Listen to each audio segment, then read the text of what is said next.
Good morning to everyone. This time and place set for the show cause hearing in this matter for contempt for failure to provide parenting time.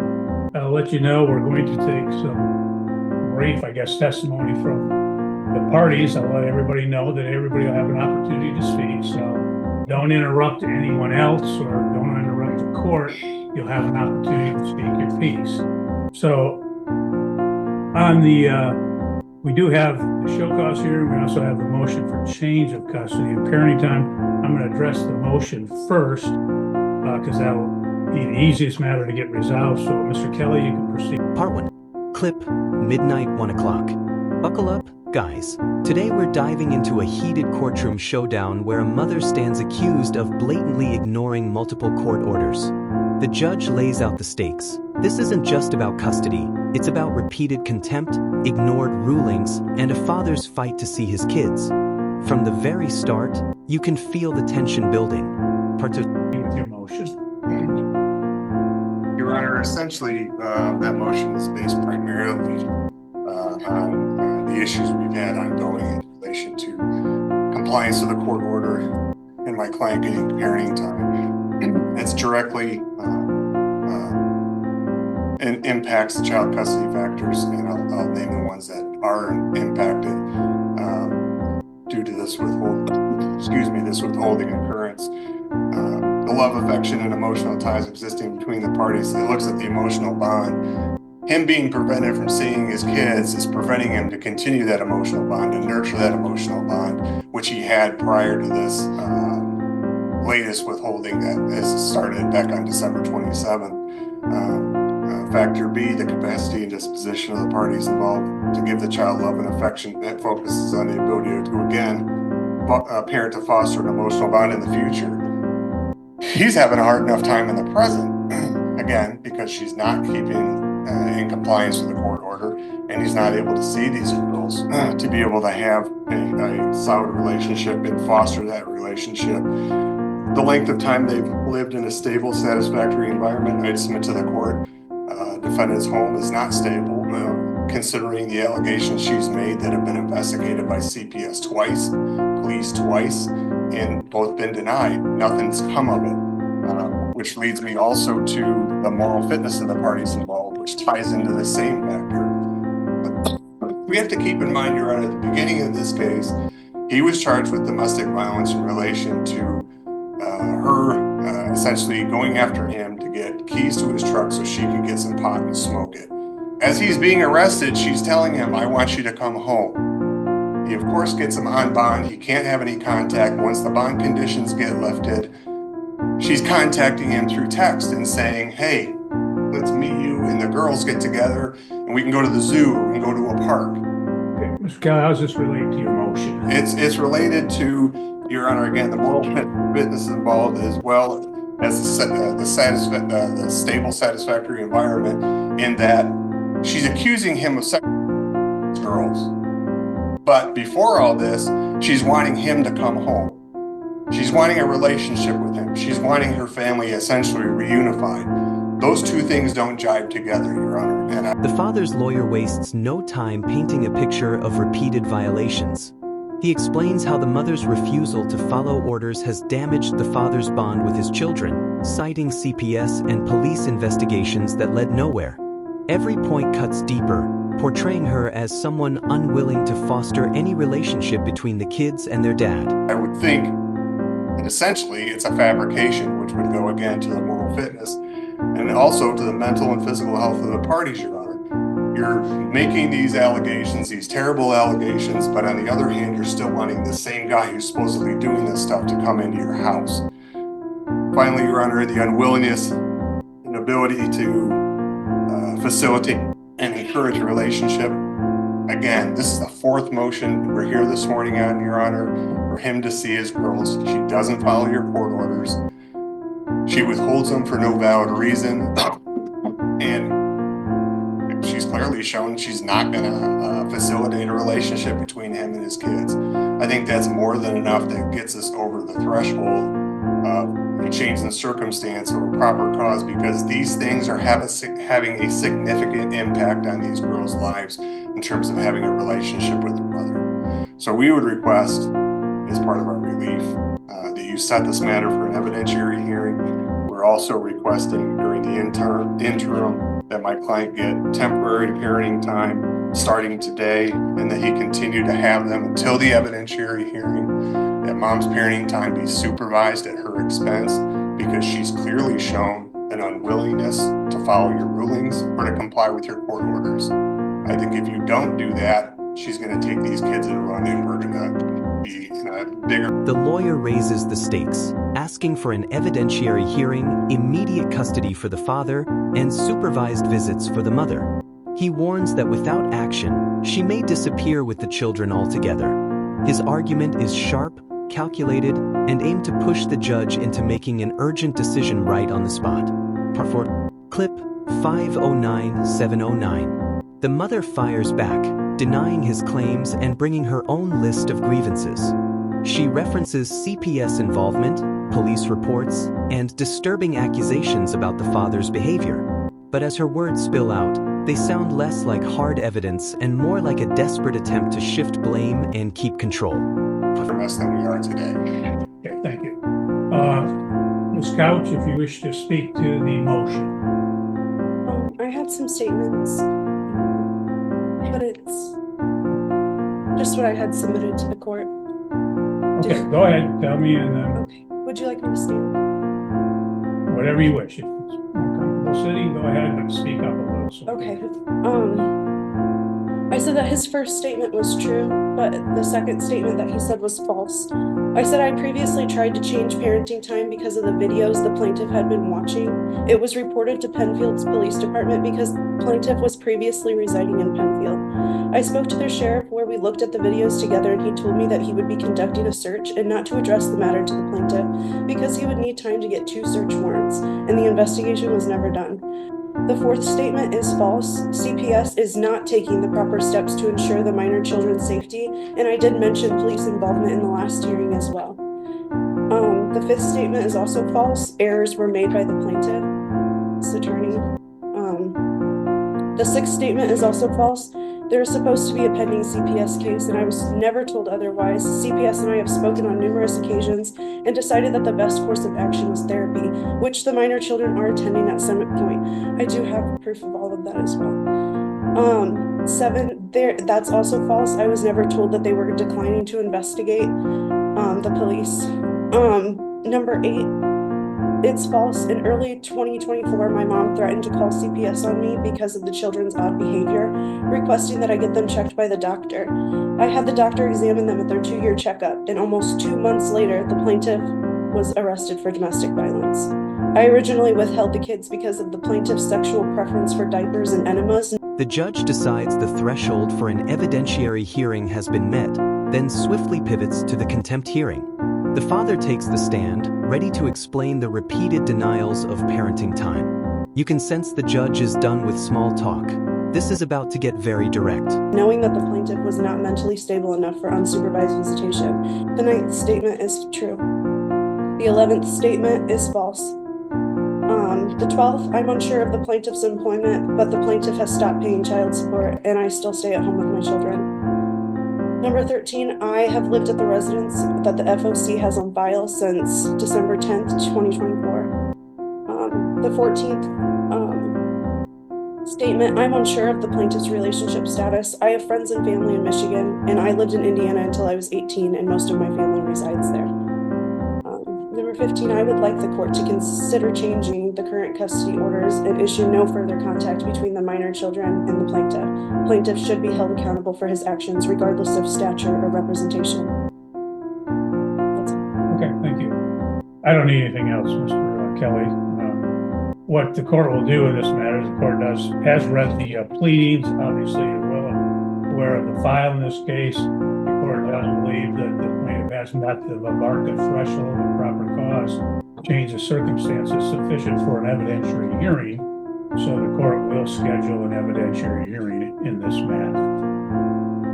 Mr. Kelly, you can proceed with your show cause hearing. Do you wish to take testimony from your client?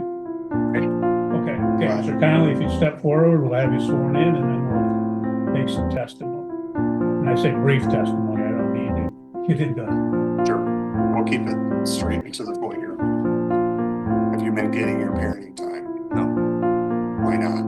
but she's refusing to let me see it. Have you attempted to get your children from this couch? Yes, Have you called the police for their assistance? yes. What happened when the police got involved? That she slammed the door in their face, denies them, and just tells them no. Have you filed motions with the court to get parenting time? Yes, Has the court awarded you make-up parenting time? yes, Most recently, did the court award you parenting time in January of this year? yes, Did you attempt to go pick the children up for that make-up parenting time? yes.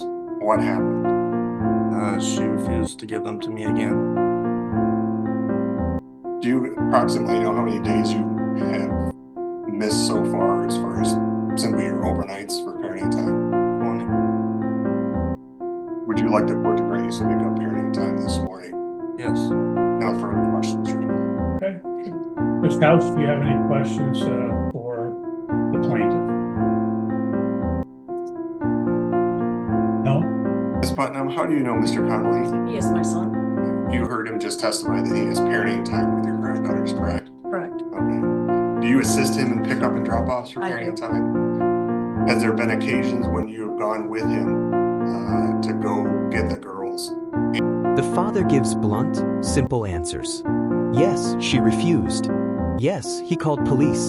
Yes, she slammed the door in their faces. The testimony is clear and unshaken, leaving little room for doubt. It's the kind of straightforward delivery that makes a judge's decision all the more inevitable. And anything happened in regards to him actually getting the girls? Prior to December 27th, yes. After December 27th, no, she refused. Let's talk about prior to December 27th. What would happen? We would go, then we were meeting at Riverside Park, and we would wait for her to show up. When she'd show up, she'd let the girls out, and they would come running up to Zach, and we would take them. Okay. Did something change after December 27th? She just started refusing to give the give the girls. His first visit that he was supposed to was I'm not sure, but I got a text from Athena on New Year's Day saying that she was going to refuse to give the girls. Either she would not be home, he would text her and she would not respond, or if she was there, we'd knock on the door, she'd open the door and then just say no and slam the door in our face. So we would go back to the truck and call the police for the police to come out and assist. And the police came out and assisted. Did that help in terms of actually getting parenting time to occur? No, she just did the same thing to the police. Just to clarify, that he talked about prior to the December 27th date, and the court had previously entered an order which provided for makeup parenting time that stated that the parenting time would, again, the makeup would occur on January 27, 2025, and the plaintiff's motion states that he did appear on that date. Did you go with him on the January 27th date? Yeah. Okay. And what happened on that date? She just refused. I don't know, either she refused or she wasn't there. And you don't remember if she was not there or if he refused?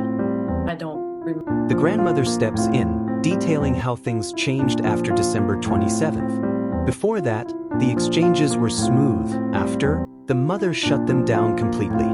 Even police intervention didn't help. She refused to comply no matter who was at her door. The story solidifies the pattern of obstruction. Remember that specific time.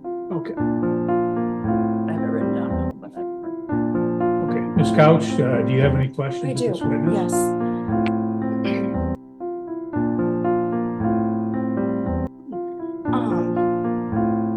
At what age did Zach Conley start wearing diapers? Judge, Judge, I'm gonna object to it. Ma'am, that is not germane. No, I am. Ma'am, what we're doing is we're here to determine whether there was parenting time. That's the show cause, okay?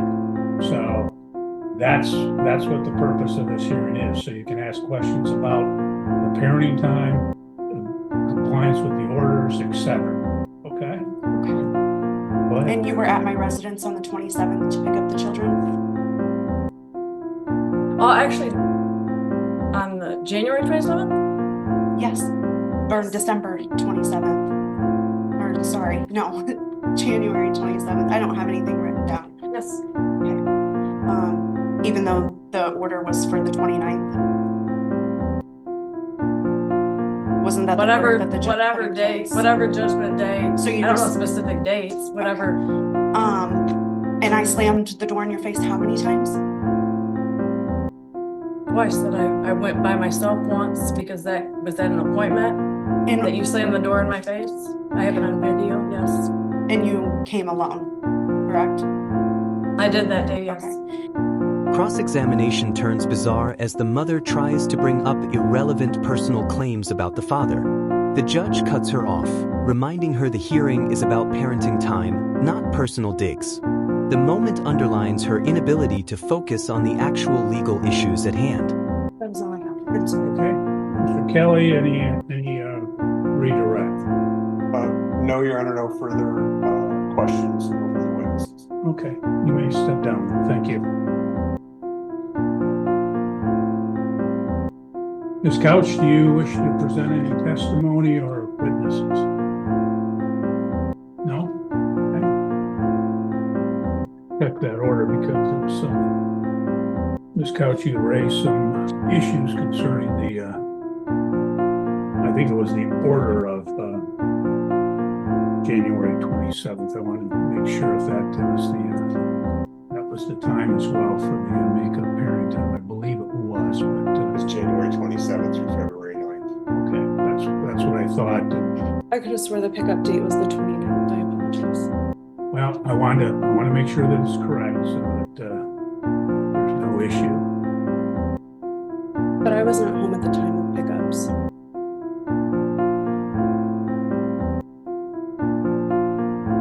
And why is that? Because he our children, and I don't believe that he needs any more parenting time. The judge questions her about specific order dates. She admits she wasn't home for the pickups because she didn't think he needed more time. The admission is damaging. It's a direct acknowledgement that she deliberately ignored the court's authority. You understand that there's an order for parenting time. And if it was your children, you would be sending them with him. And I'm just asking you a question. You understand that it was parenting, that it was ordered. Didn't you deny that? Didn't you go on base and deny it after the fact? Not the other particular orders. I did deny an ex parte order at one point, but there were subsequent orders to that. You guys did receive the pictures that I submitted to the court as well, correct? Anything that was filed has been in the file. I would love you to take that into consideration. I would note for the court, I received no response to either of these pleadings for today's hearing. Okay.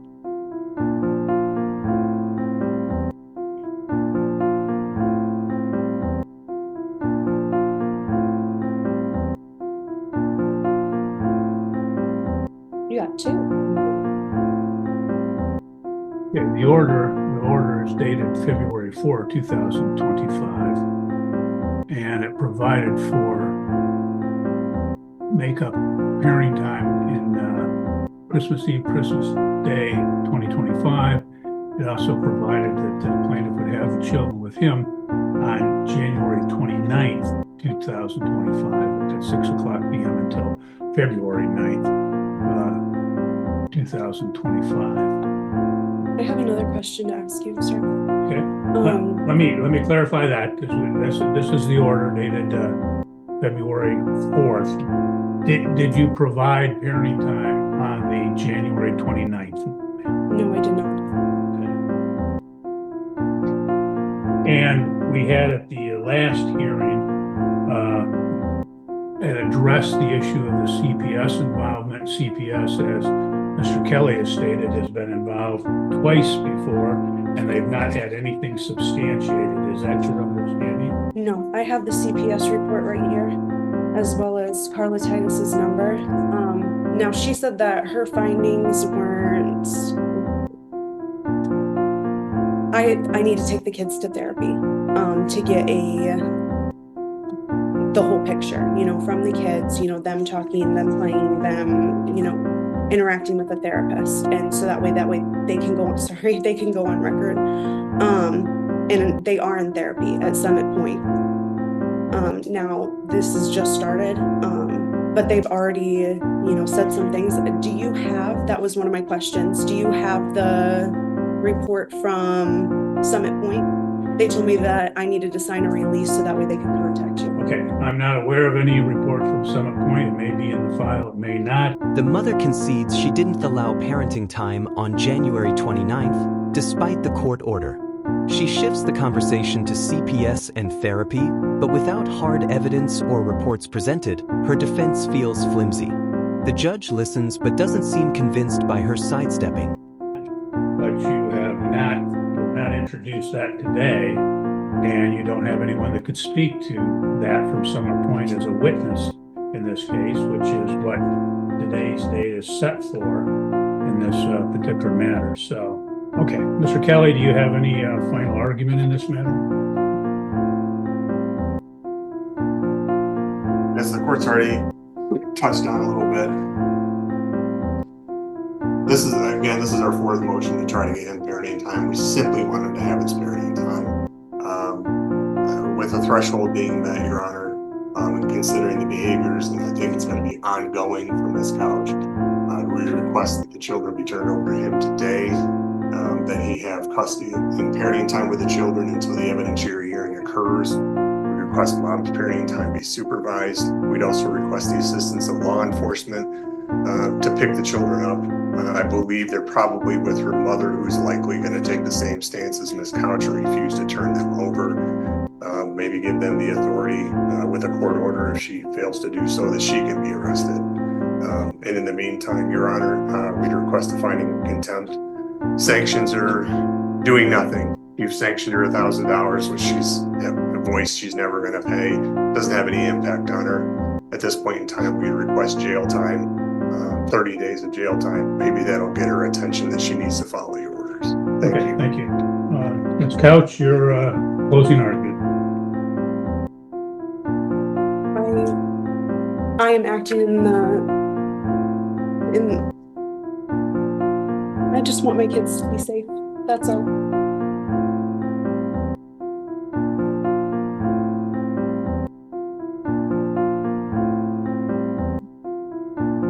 Closing arguments hit hard. The father's lawyer demands jail time, arguing that fines have done nothing to change her behavior. The mother's closing is brief. She says she just wants the kids safe, but it's overshadowed by her own admissions and the repeated violations already on record. Okay, thank you. Well, the court has heard the testimony in this case. The court will note that, that apparently there had been a denial of parenting time, which is not disputed by the defendant. In fact, she acknowledges that she has in fact denied parenting time. And court notes that as a result, she has withheld the children, that she's failed to comply with the order of...